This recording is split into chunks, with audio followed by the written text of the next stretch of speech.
PPP మీద ఎవరు దీనికి రాలేదని నిన్న మనం చెప్పుకున్నాం కదా. పీపీపీకి పాడడానికి ఎవరు రాలేదు, ఒక్కరే ఆదోని కాలేజీకి మటుకే వచ్చారు.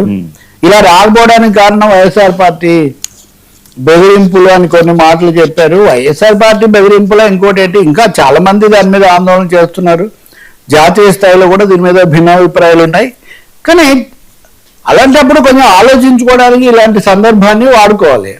కానీ దాని బదులు చంద్రబాబు నాయుడు గారు మటుకు నిన్న సమీక్ష చేసి ఏదేమైనా పీపీపీల విషయంలో మనం వెనక్కు తగ్గకూడదు, మీరు ముందుకే పోండి అని ఆగల. వయబిలిటీ గ్యాప్ ఫండ్ అంటారు చూడు, గిట్టుబాటు, మామూలు భాషలో చెప్పాలంటే వాళ్ళ గిట్టుబాటు కాకపోవడం అనే సమస్య ఉంటుంది. కాబట్టి ఆ గ్యాప్ ఫిలప్ చేయడానికి మనం ఫండ్ ఇద్దాం. ఈ ఫండ్ సెంటర్ 60%, స్టేట్ 40% ఇచ్చి, అంటే ఎదురిచ్చి, ఇక్కడ ఇది ఎలా ఉంటుందంటే ఎదురిచ్చి, ఇప్పుడు జీతాలు ఇవ్వాలన్నారు గతంలో, ఇప్పుడు ఎదురిచ్చి మరి మనం ఈ పీపీపీలకే కట్టుబడి ఉండాలని ఖచ్చితంగా ఎందుకు ప్రభుత్వం ఎంత పట్టుదలగా ఉంది సందేహం వస్తుంది. అదే సమయంలో మీరు గమనిస్తే కనుక జాతీయ స్థాయిలో ఈ అంశం మీద సమీక్ష చేసినటువంటి నివేదికలు, కేంద్ర హెల్త్ కార్యదర్శి, ఆరోగ్య శాఖ కార్యదర్శిగా పనిచేసినటువంటి డాక్టర్ కె సుజాతారావు గారు, కేఎల్ రావు గారు అమ్మాయి, ఆమె కూడా ఐఎస్, అలాంటి వాళ్ళ అధ్యయనాలు కూడా భారతదేశంలో ఈ మోడల్ చాలా దారుణంగా ఉంది. హెల్త్ కాస్ట్ విపరీతంగా పెరిగిపోయింది. ప్రజలకు, ముఖ్యంగా దళితులు, కింది వర్గాలకు ఇది అందుబాటులో లేకుండా పోయింది. కాబట్టి ప్రజలకు దగ్గరగా ఉండే హెల్త్ మోడల్ తేవాలని అందరూ కోరుతూ ఉన్నారు. ఇప్పుడు పీపీపీలోకి వెళ్తే ప్రభుత్వ కళాశాలలు కూడా అది మంచిది కాదని వాళ్ళు భావిస్తున్నారు. అటువంటిప్పుడు ఆ దిశలో ఆలోచించే బదులు వయబిలిటీ గ్యాప్ ఫండ్ ఇచ్చి కూడా పీపీపీనే తేవాలని చంద్రబాబు నాయుడు ఎందుకు పట్టుబడుతున్నారు, దాని మీద ఎందుకు అంత చేస్తున్నారు అనేది అయితే చాలా సందేహంగా ఉంది. ఇది ఒక పెద్ద ఉద్యమంగా పెరుగుతున్న పరిస్థితి కూడా వస్తుంది. ఇవి ఒక్కటి కాదు, మొత్తం ఈ ప్రైవేట్ మోడల్ అనేది పీపీపీ మోడల్ ఆంధ్రప్రదేశ్లో ఏపీ = పీపీపీ, ఇంకా చెప్పాలంటే 4P కూడా, 3P 4P, AP = 3P 4P అన్నట్టుగా తయారైన పరిస్థితి. నిన్న మనం రిషికొండ గురించి మాట్లాడాం. రిషికొండ కాకుండా అనకాపల్లికి వెళ్తే బల్క్ డ్రగ్ పార్కు, ఆర్సెలన్ మిట్టల్, ఇట్లాంటివి. నేను ఇందాక సిపిఎం నాయకుడు, అతని పేరు అప్పలరాజుని హఠాత్తుగా వచ్చి అరెస్ట్ చేశారు. PD act, preventive detention.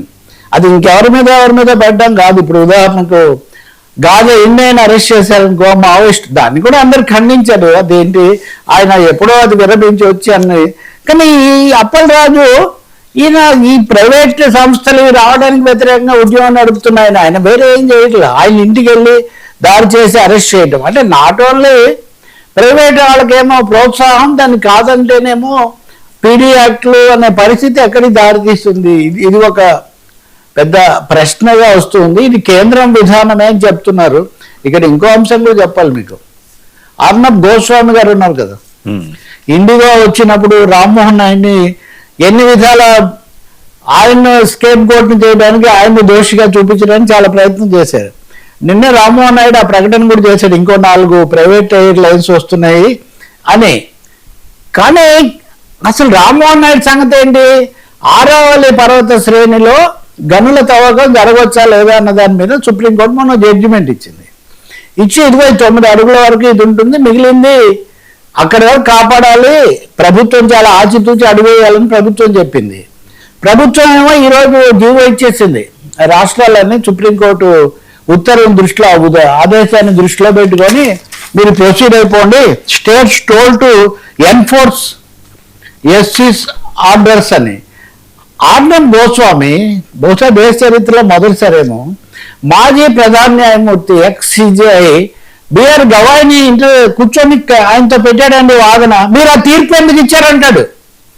మీరు ఆ తీర్పు ఎలా ఇస్తారు? మీరు 23వ తారీఖున పదవి విరమణ చేయబోతుండగా 20వ తారీఖున మీరు అంత హడావుడిగా తీర్పు ఇవ్వాల్సిన అవసరమే వచ్చింది. నేను మీ తీర్పుతో పూర్తిగా విభేదిస్తున్నాను. విభేదించవా? దాంట్లో అన్నీ ఉన్నాయి, నేను అన్ని ఆంక్షలు పెట్టాను, వీటికి లోబడి ఉండాలని నేను చెప్పానని చెప్తుంటే ఉత్తర్వులు ఇచ్చిన ప్రభుత్వాన్ని వదిలేసి same Indigo story repeat. Arnab Goswami repeating Indigo story in Aravalli స్టోరీలో మళ్ళీ రిపీట్ అవుతుంది. చాలా ఒక ప్రధాన న్యాయమూర్తిని మాజీ కూర్చోబెట్టి అసలు ఆయన ఏదో దోషి అయినట్టు మీరు నా మీద జడ్జిమెంట్లు ఇవ్వకూడదు అది ఇది అని. అంటే మీడియా డ్రైవ్ కూడా ఎలా ఉందో తెలుస్తుంది. నేను ఈ విషయం ఎందుకు చెప్తున్నానంటే Modi government privatisation over drive అనేది ఏ స్థాయిలో ఉందో ఉంది. కాబట్టి కేంద్రం చెప్పిందనే పేరుతో రాష్ట్రం కూడా ఏపీలోని ప్రభుత్వం కూడా ఆ ప్రైవేటైజేషన్ డ్రైవ్లోకి పోతే ఇదిగో మళ్ళీ మొన్న అతన్ని చేశారు రామ్మోహన్ నాయుడిని, రేపు చంద్రబాబు గారిని కూడా చేస్తారు. వాళ్ళకేమీ నా పరా తేడాలు ఏం లేవు, వాళ్ళ ప్రయోజనాలే. చంద్రబాబు గారు అన్ని చూశారు. కానీ ఇప్పుడు ఈరోజు ఉదాహరణకు అటల్ బిహారీ వాజ్పేయి విగ్రహం అమరావతిలో ప్రారంభించారు. ఎలా అయినా మంచిగా ఉండాలి ఆయన చెప్తున్నాడు. వాజ్పేయి అప్పుడు, మోదీ ఇప్పుడు, వీళ్ళు చరిత్రను మార్చిన నాయకులు, వాళ్ళ దగ్గర మేము ఎన్నో తెలుసుకున్నాం అది ఇదని. కానీ ప్రైవేటైజేషన్ పీపీపీ మోడల్ మాత్రం ఖచ్చితంగా రేపు మోడీకి ఎలా పెంచుకోవడంలో తెలియదు. కానీ వైద్య రంగంలో ఇది మంచిది కాదు, దీన్ని కాదన్న వాళ్ళను ఈ అరెస్టులు చేయటం. ఈ పీపీపీ మోడల్ అమరావతికి కూడా మీరు గ్రేటర్ విజయవాడ అన్నారు కదా, ఇప్పుడు విజయవాడ ఎంపీ అలాగే విజయవాడ తెలుగుదేశం నాయకులు కొంతమంది ఒక ప్రతిపాదన తీసుకొస్తున్నారు. మీరు అమరావతిని విజయవాడను ముడిపెడితే అమరావతి ఏమో ఎప్పటికీ కాదు, కాబట్టి విజయవాడకు ఒక ప్రతిపాదన ఇచ్చేయండి. గ్రేటర్ హైదరాబాద్ ఉంది, గ్రేటర్ విశాఖ కూడా ఉంది, కానీ విజయవాడకు అది రాజధాని అనే ముద్ర పడింది, కానీ రాజధాని ఏం రాలేదు. కాబట్టి గ్రేటర్ విజయవాడను ఏర్పాటు చేయండి, అట్లా అయినా విజయవాడ అభివృద్ధి దెబ్బతినకుండా ఉంటుంది అని చెప్తున్నారని.